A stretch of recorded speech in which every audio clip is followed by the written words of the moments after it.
Hey guys, Stay Patient here with this week's trophy update. Now I'm just going to start off by saying that I'm going to be working on a Deponia guide this week, and I'm going to get it up as soon as I can, because obviously with it being part of the Humble Bundle, a lot of you will have bought it. Jon Rogers was kind enough to remind me that it was a good idea to get a guide up, which I hadn't even considered. Obviously it's a game that I've been planning on doing a guide for a while, but I'm going to push it up the list obviously because, like I say, most of you have been able to pick it up for $1 along with a bunch of other games. So keep your eye out for that. That's going to be hopefully online about sort of Tuesday or Wednesday kind of time, if I can really power through and get it done as soon as possible. I just wanted to give you a heads up of that because, you know, a lot of you are going to be trying to play it and maybe looking for guides. So if you do prefer to use my guides, just bear in mind that there will be one available very soon. We're also going to just quickly jump back and take a look at two games we focused on last week because they have been released, they have had people playing them, and one of them has a guide up as well. So we've got Blackwood Crossing, which we spoke about. This has 2 stacking lists, and this was that kind of point-and-click adventure set on a train. It looks quite interesting, it looks fun as well, but as you can see, the average completion is quite high. We've got a lot of people earning the platinum here, and the completion times are very quick as well, around sort of an hour or so. Now obviously you probably won't get it done in an hour on your first run. You have to bear in mind that most of these people will have done both stacks, so they might have taken longer on the first playthrough, then they got sort of a quicker time when they did it on the version from the opposite region. So, you know, it's probably going to take you a little bit longer on your first playthrough. There is a guide on PlayStationTrophies.org, and it says that it's around 2 to 3 hours. And he gives it a 1.5. It looks really good, so this is good news. Obviously, we said it was bound to be an easy one. It looked like it was going to be. So just to kind of confirm that it is and that we do have a guide available. It's not a step-by-step walkthrough, but I might put a video together if I, have time after the Deponia one. We also have Mr. Masagi. This is the game from Green Lava Studios, who did My Name is Mayo, and as you can guess, it's super easy, super quick as well. We got 94% average completion. Look at this, man, this is insane. We've got 92% have got the platinum, 82% on PSN, which is unbelievable. It just kind of goes to show that only really trophy hunters play these types of games. The completion time, a lot of people are getting it in around 10 minutes, maybe quarter of an hour. Look at this, all top 50 times are under 22 minutes. That's absolutely crazy. So this is probably, well, this probably is the quickest and easiest platinum on PS4 now. It's taken over from Nublar and My Name is Mayo. I believe that Brian over at PS4 Trophies has a video up just showing how to get it done in 15 minutes, so you might want to check that out. I might make a video myself, but to be honest, it's probably so easy that you might not even need one. We're going to check out some trailers today. The first one for this game here, Plutobie, the Dwarf Planet Tales.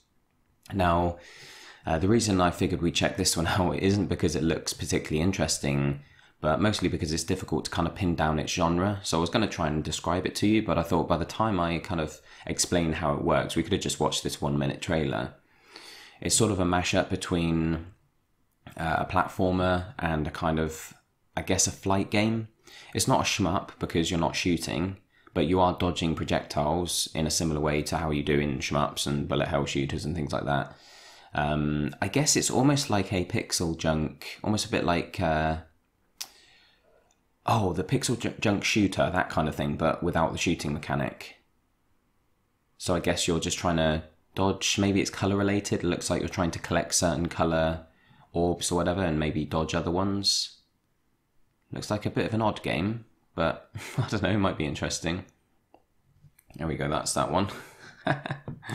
Not exactly a highlight this week, but I thought I'd just check it out. While we're checking out trailers, we might as well check out the Snow Motor Racing Freedom one as well. This is an indie kind of snowmobile racing game. It's a bit kind of over the top, with big tricks and stuff, almost like SSX, not quite that big. You can tell it's an indie game. It's quite kind of basic when it comes to graphics and stuff, but this is something that we don't really get very often, snow-based racing games. Even when it comes to like more sort of typical generic, like, racing cars and stuff like that, you don't often get games based in snow. So, even snowboarding games, they're quite few and far between. So that might be interesting. Nice little indie game to try out if it has an earnable, or at least, obtainable platinum. We have a new Easy Arcade Archives game here by the looks of it.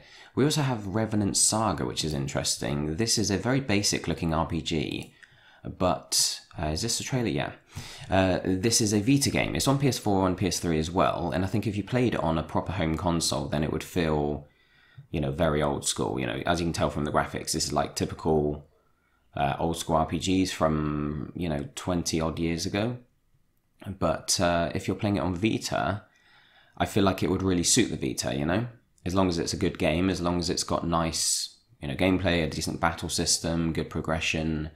It kind of reminds me in some ways of Rainbow Moon, which is, again, a very basic top-down RPG.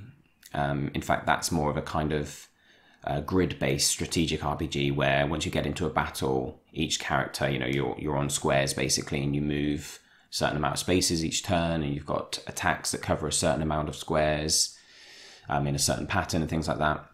But it's that kind of thing where it's very basic graphics, but quite often these games end up being really in-depth, which is good because, the power isn't being used up producing the graphics and everything. The engine's quite simple, so they can add a lot of complexity and depth when it comes to the actual RPG elements. So for those of you who are Vita owners looking for a nice big sprawling RPG, that might be one worth keeping an eye on. We've got another stacking list for Drawn to Death.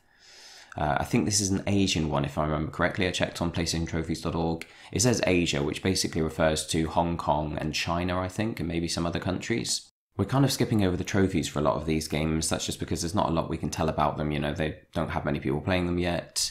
And with the kind of games that we've looked at, it's very difficult to tell how hard the trophies are just from reading their names. You need to know how difficult the game is to play. We've got Starblood Arena here. This is a VR game with a platinum, which is quite a surprise. I know a few of them do have plats, but not many, which is really quite disappointing. But I'm just looking here to see if there's a... This is the announced trailer. There's no gameplay trailer, but this is mostly gameplay, if I remember correctly.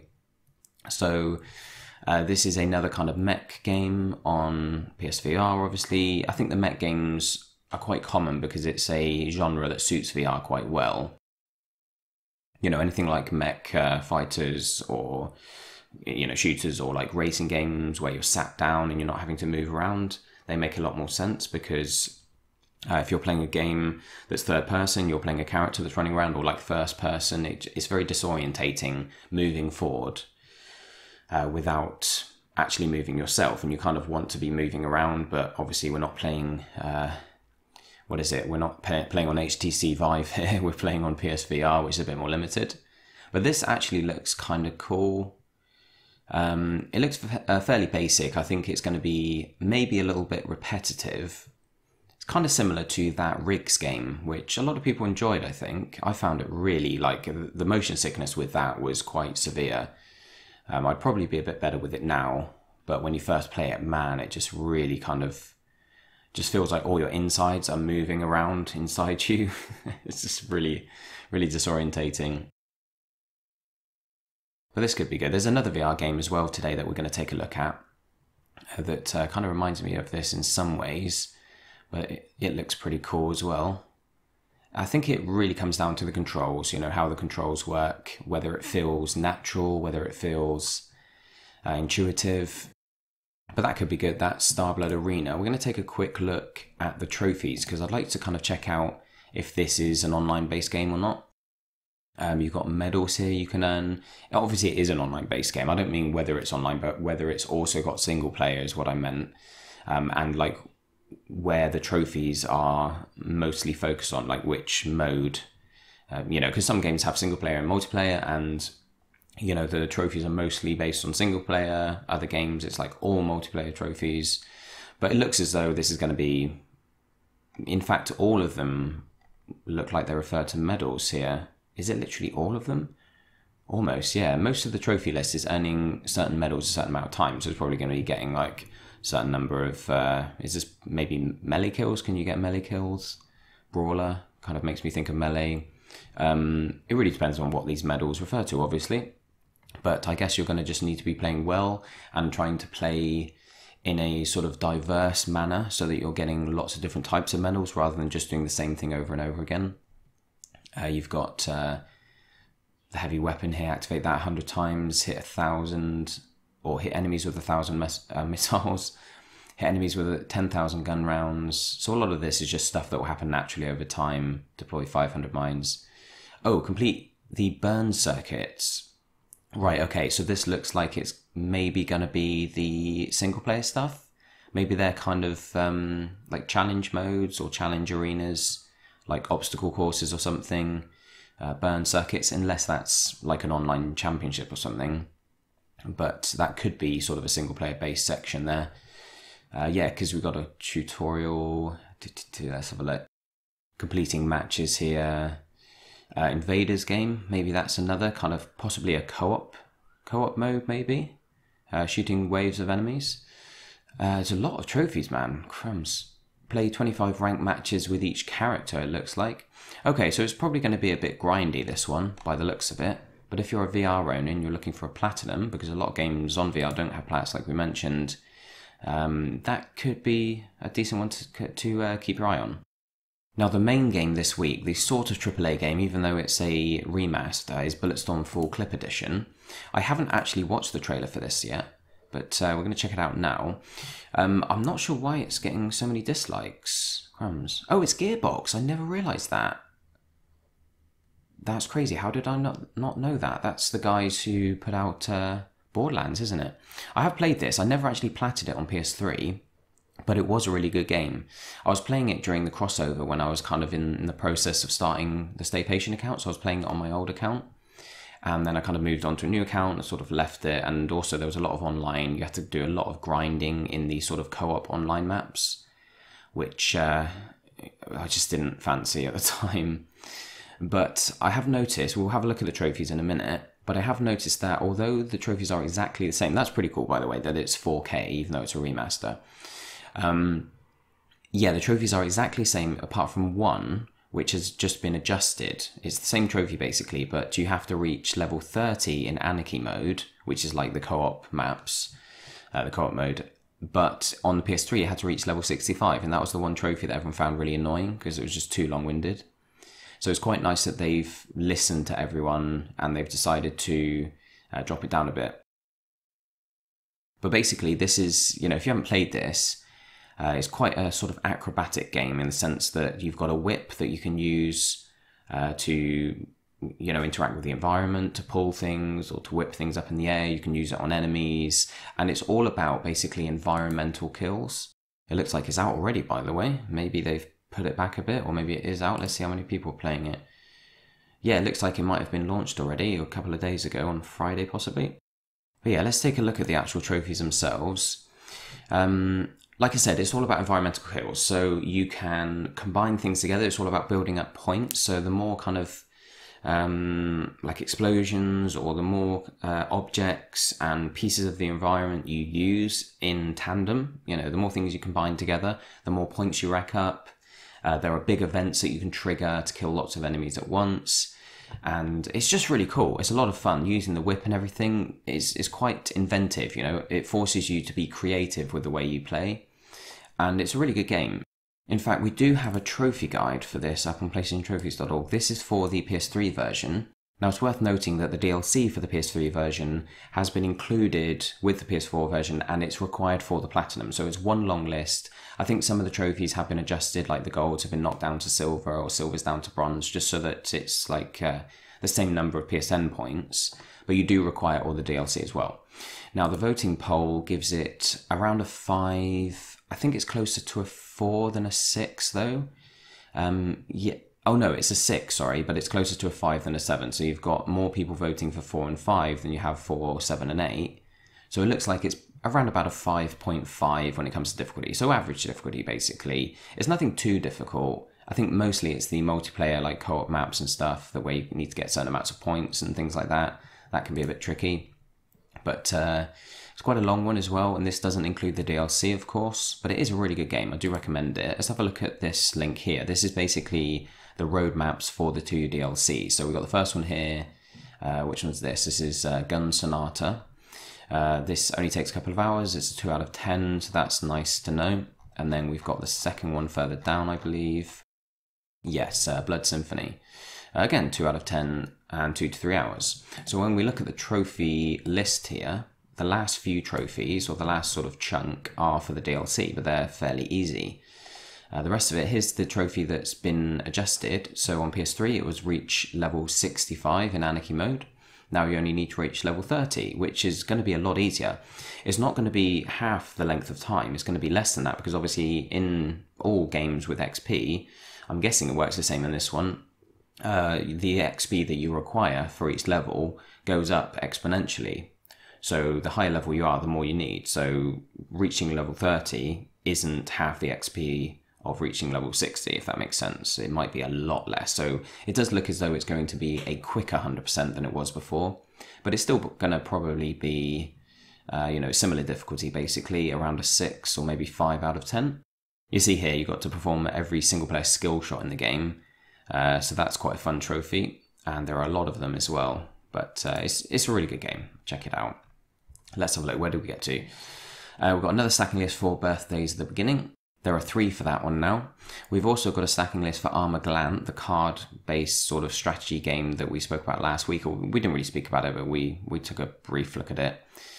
We've got this game Bricks. Now, when you click on this, the image makes it look like a Japanese game, maybe a visual novel or RPG or something. But when you go to the actual trailer, there she is again, look. But she's just one of the backdrops. They're obviously using her to try and drum up interest in the game.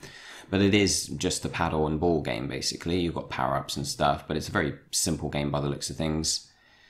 So, they're just using her as a kind of image for the game, just to, I guess, get people a bit more interested in it. I don't know how they choose the backdrops for it. Does it have any sort of link with the game at all? Any, is it relevant, I don't know. Anyway, we're not going to watch all of this because you can pretty much get the idea. It's very basic. So you'll notice that a couple of people have the platinum already. I think it actually might be more than that. Yeah, we've got 3 people with the plat. They only took a few hours to get it, which is pretty cool. And I think there's only 1 trophy that's holding people back. If we put it in order of, if you look at this, because it's 50% average completion, most of the trophies are 40-odd% on the website itself. And then if you hover over them, they're like 18%, which is quite high for PSN. The one that's holding people back from getting the platinum, though, is this one. It's a bit annoying not being able to hover over it and show you the percentage from there. But 16, 17% on PSN profiles and 4.5% on PSN. That's still not that massively low, to be honest. And it's probably just a case of time, because it's only been out for a couple of days, I think. So this is the trophy for scoring 50,000 points level. I'm guessing, it's just the marathon trophy. You need to keep going. And that's probably going to be the hardest one, because it involves not dying, I guess. I don't know if you have multiple lives or what, but that's obviously the trickiest trophy in the game. But it looks as though it might end up being a relatively simple one. Not super straightforward. You'll need a bit of skill for this one, I think, but not too bad. Let's head back to the main list, though. That's just one of those small kind of indie releases that's popping up. We've got Siberia 3. We're not actually going to check out a trailer for this because it's very story-based. It's very heavy on the narrative. So without the sound, it wouldn't really make any sense. But it looks interesting. I do recommend you check out the trailer yourself. It almost looks like Lara Croft, doesn't it? In the small image, it definitely looks like a Tomb Raider game. It's quite basic. It's not an indie game necessarily, because it's being published by a different company than the developer. But it's obviously like a slightly lower budget game. I think it's coming out on PC as well. The graphics aren't bad, but, the lip syncing and stuff isn't particularly, it doesn't scream AAA or anything like that. But it looks interesting. Like I say, it's a narrative-based game. You're kind of on a journey with this tribe or something from Siberia that you stumble across. And I don't know, the story looks like it might be quite an interesting one. Trophy-wise, at the bottom here, we do have, some trophies related to solving puzzles. So doing them in a certain amount of attempts or a certain amount of moves, things like that. But for the most part, I think the majority of the trophies look to be maybe story related. And then you've also got some for like optional actions and finding points of interest and stuff like that. But it definitely strikes me as a kind of game that with a guide would be super easy. But it also looks like the kind of game that would be more interesting to play without a guide for sure. So it might be a case of hopefully someone putting together a trophy guide that isn't necessarily a step-by-step solution for all the puzzles, but, it just kind of points out the important stuff you need to make sure not to miss on the way through. And there is some missable stuff by the looks of things, but not a huge amount. So this strikes me as a potential future easy platinum. I'm going to take a note of that and we'll come back and check it out in the next couple of weeks, when the game releases. We've also got this game, the sexy Brutale. Now, you can't really tell exactly what this game is from the trailer. It sounds intriguing, but I read an article about it because it, looked pretty cool and I wanted to know more about it. And it sounds really, really good. It sounds really interesting. Basically, it's a murder mystery game, but you're stuck in a kind of Groundhog Day style loop. So what you need to do is basically stop the murders from happening. In each day, or should I say, like when you restart the day, someone different will die. You'll save someone, but then someone different will be killed. But you're not actually allowed to interact with the people. It's sort of set in this mansion, almost like a Downton Abbey style location. And you need to sneak around. You can't be spotted. You can't go into rooms where there are other people, because if you do, you lose health if you're seen. And if you die, you have to restart the day. So basically, you need to kind of find out how people are killed and then set things up. You need to go around the rooms. It's almost like a Cluedo style thing, where you need to go around the rooms and set things up so that that person can't be killed using the method that was used to kill them. Now, what's quite cool as well is whenever you save someone, you get a new ability because they all have masks. I guess it's like a masquerade party or something. But because they all have these masks, those masks kind of represent their sort of personality and what kind of person they are and maybe how they might be killed. But then when you get their mask, when you save them, you get their mask and their sort of power up, and then you can use that and you kind of combine all the power ups together to eventually figure out what's going on and actually stop the loop once and for all. But it sounds really awesome. It sounds really original and inventive. It's probably going to be one of those games that's easy with a guide, but I'm looking forward to trying this out. Let's have a look at the trophies. I'm looking forward to trying it out, just trying to get through it, blind, because it looks very cool. I haven't really looked through the trophies yet. I kind of actually don't want to, guys. I apologise for that, because I don't really want to see any potential spoilers for the story and stuff like that. But check it out in your own time. It looks really awesome. This Vita one as well looks kind of cool. A Rose in the Twilight.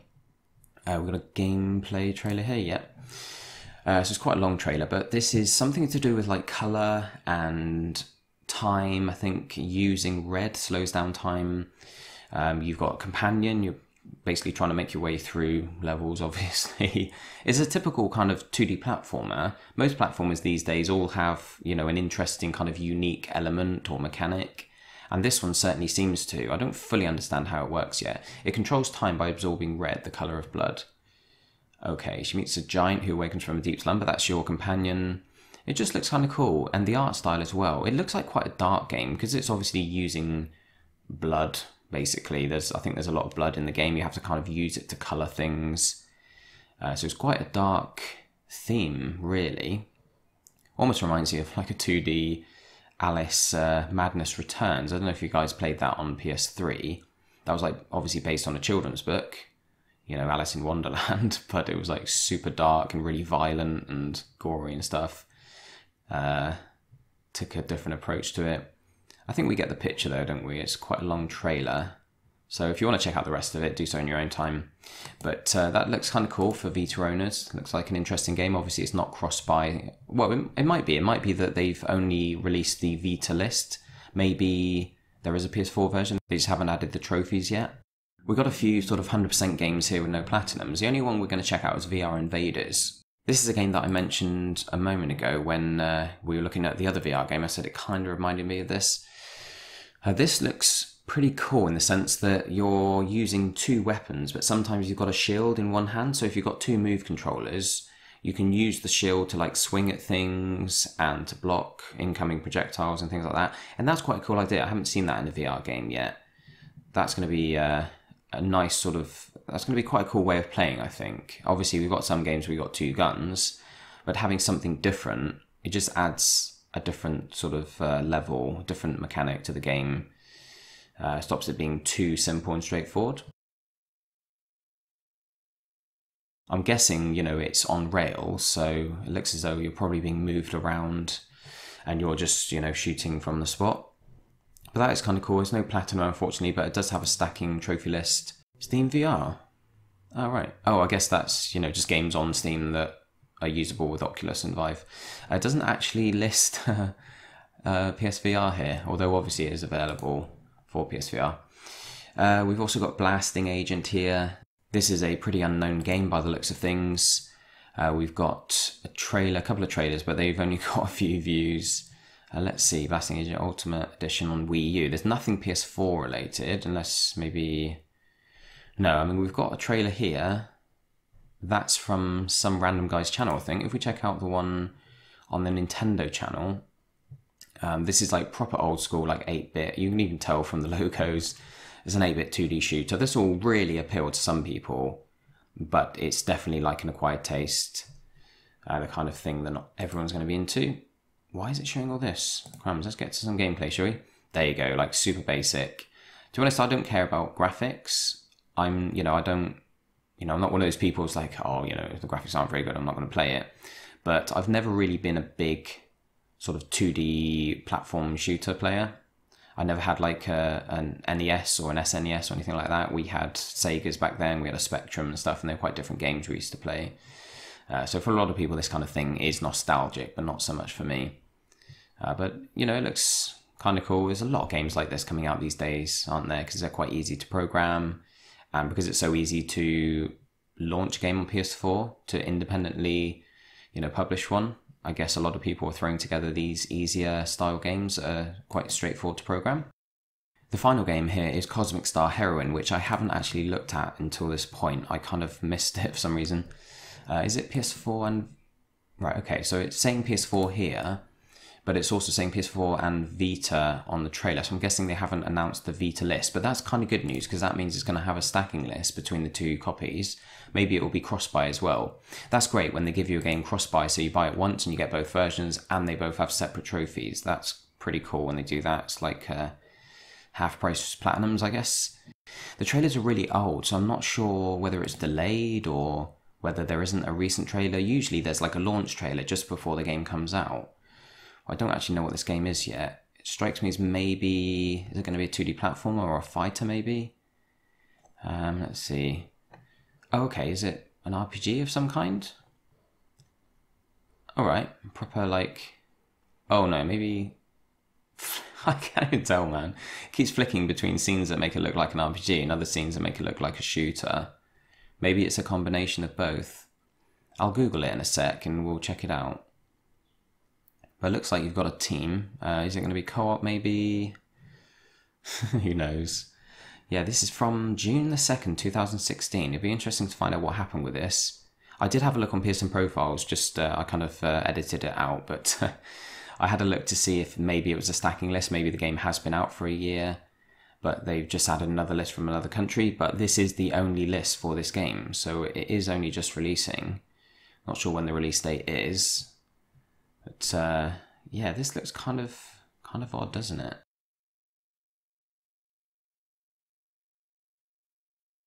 Let's see, is there going to be any more concrete gameplay?